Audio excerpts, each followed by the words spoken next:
এবার আব্দুল্লাহর বেটা মুহাম্মদ যখন কালিমার দাওয়াত দিতে শুরু করেছে না, আবু জেহেল তার সমস্ত সৈন্যবর্ণদেরকে ডাক দিয়ে বলেন, আব্দুল্লাহর বেটা মুহাম্মদ সে বড় খারাপ হয়ে গেছে। এই আব্দুল্লাহর বেটা মুহাম্মদকে এই দুনিয়ার জমিন থেকে বিদায় করতে হবে। আব্দুল্লাহর বেটা মুহাম্মদকে এই দুনিয়ার জমিন থেকে বিদায় করে দিতে হবে, তার কল্লাটা আলাদা করে দিতে হবে। আবু জেহেল তার সমস্ত সৈন্যবর্ণদেরকে যখন বলে দিল, সমস্ত সৈন্যরা চলে আসলো। বিশাল বড় একটা সেমিনারের আয়োজন করা হলো। ওই সেমিনারের মধ্যে আবু জেহেল ডাক দিয়ে বলেন, ও আমার সৈন্যরা, তোমরা ভালো করে শুনিয়া নাও, আব্দুল্লাহর বেটা মুহাম্মদকে এই দুনিয়ার জমিনে আর বাঁচিয়ে রাখা যাবে না। এই আব্দুল্লাহর বেটা মুহাম্মদ বড় বাড়াবাড়ি করতেছে। এবার আবু জেহেল ঘোষণা দিয়ে দিল, এই মুহাম্মদকে যে হত্যা করতে পারবে তাহলে আমি তাকে 100 উট দিয়ে দিব। আমার ভাইরা, আমার বন্ধুগণ, এবার সমস্ত ইহুদি খ্রিস্টানরা চুপ করে বসে রয়েছে। এক পর্যায়ে পিছন থেকে ওমর এখনো মুসলমান হন নাই, ওমর এখনো কালিমা গ্রহণ করে নাই। আমার ভাইরা, আমার বন্ধুগণ, ওমর ডাক দিয়ে বলেন, ও আবু জেহেল, আমি আব্দুল্লাহর বেটা মুহাম্মদকে হত্যা করব। আমি আব্দুল্লাহর বেটা মুহাম্মদ কল্লাটা আপনার কাছে এনে দেব। আবু জেহেল ডাক দিয়ে বলেন, ওমর তুমি আজকে সফল, তুমি আজকে সফল। এতগুলো সৈন্যপন্ন থাকতে তুমি আব্দুল্লাহর বেটা মুহাম্মদকে তুমি হত্যা করতে চেয়েছো। তুমি যদি মুহাম্মদের কল্লাটা এনে দিতে পারো তাহলে আমি তোমাকে পুরস্কৃত করব। এবার ওমর আর ওই জায়গার মধ্যে রইলেন না মুহাম্মদকে হত্যা করার জন্য। এবার যখন সামনের দিকে অগ্রসর হয়েছে, একটা দৌড় মারিয়ে বাড়ির দিকে রওনা হয়েছে।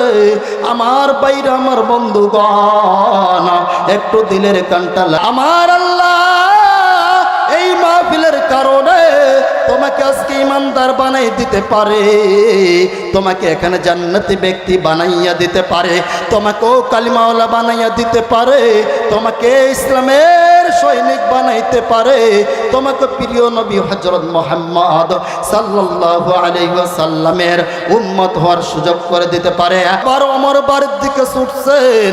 ওমর যখন রাগান্বিত হইতো, ওমরের চুলগুলো দাঁড়াইয়া যাইতো, চোখগুলো লাল হইয়া যাইতো, ওমরের চুলগুলো খাড়া হইয়া যাইতো। ওমর এবার রাগান্বিত অবস্থায় মুহাম্মদের কল্লাটা আলাদা করবে, মুহাম্মদকে হত্যা করবে।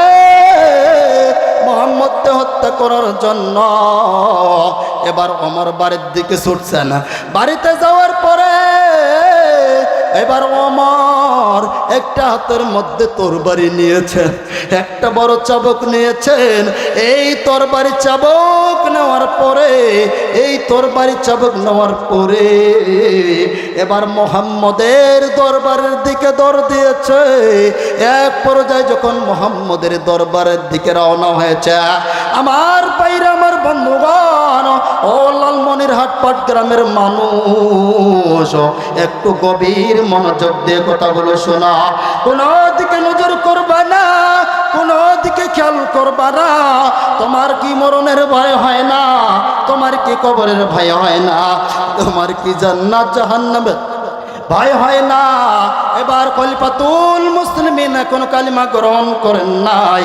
এবার ওমর যখন মুহাম্মদের কল্লা কাটার জন্য তরবারি নিয়ে যখন বাড়ির দিকে রওনা হয়েছে না, এক পর্যায়ে রাস্তার মধ্যে ওমরের বন্ধু নাইমের সাথে দেখা হয়েছে। বলেন আল্লাহু আকবার।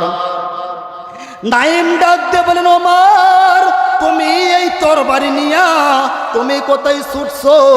তুমি যে ওমর এত রাগান্বিত অবস্থায় তুমি তরবারি নিয়ে কোথায় কোথায় ছুটছ? ওমর ডাক দিয়ে বলেন, বন্ধু নাইম আমি ছুটছি রে, আবু জেহেল আমাকে হুকুম করছে মোহাম্মদকে হত্যা করতে হবে। মোহাম্মদের কল্লাটা যদি আমি আবু জেহেলের হাতে দিতে পারি, আবু জেহেল আমাকে 100 উট উপহার দিবে, আমাকে আর অন্যান্য জিনিস গিফট করবে। আরে বন্ধু, নাইমকে এই কথা বলার পরে নাইম ডাক দিয়ে বলেন, বন্ধু আমার, যেই মোহাম্মদকে হত্যা করার জন্য তুমি রাস্তা দিয়ে হাঁটতেছো, তুমি রাস্তা দিয়ে দৌড়াইতেছ, ও আমার, তুমি কি একবার তোমার বোনের বাড়ির দিকে খোঁজ নিয়েছো? তোমার বোনের ভগ্নিপথের দিকে তুমি খোঁজ নিয়েছো? ওমর ডাক দিয়া বলেন, ও বন্ধু নাইম, বলো আমার বোন কি অপরাধ করছে?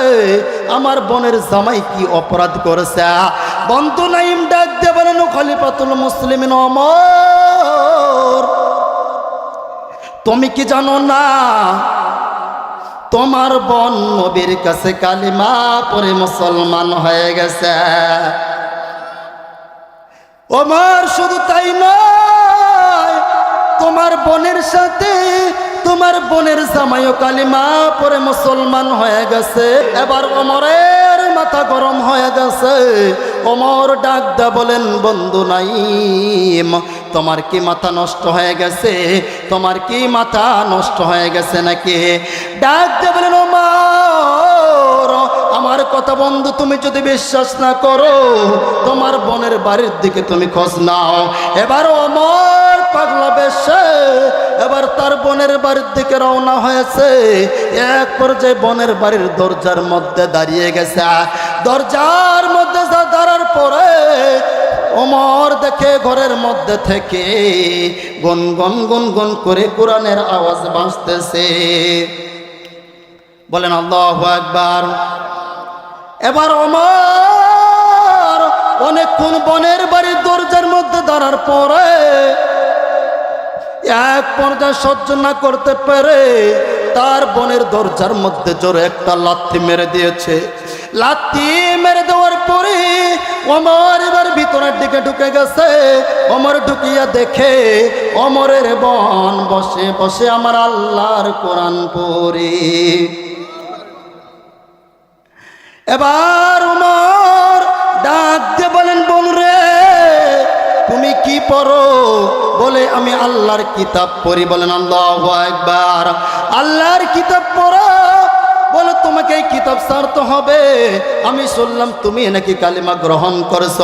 ডাক দা বলেন, ভাই ওমর, আমি এই কালিমা অনেক আগে গ্রহণ করছি।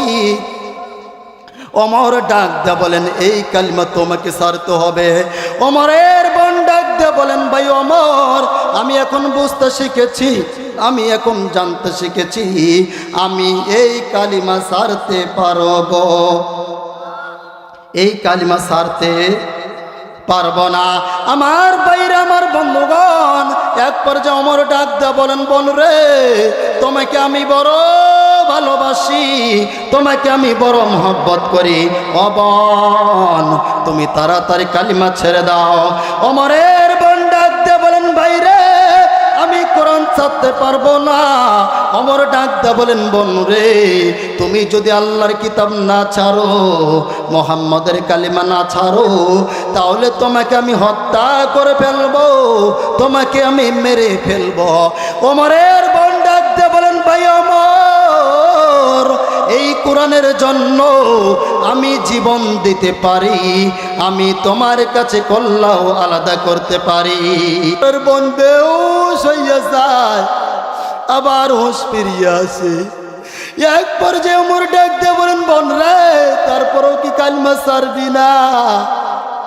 ওমরের বোন ডাক দিয়ে বলেন, ভাই ওমর, আমার জীবন দিয়া দিব, কিন্তু কালিমা দিব না।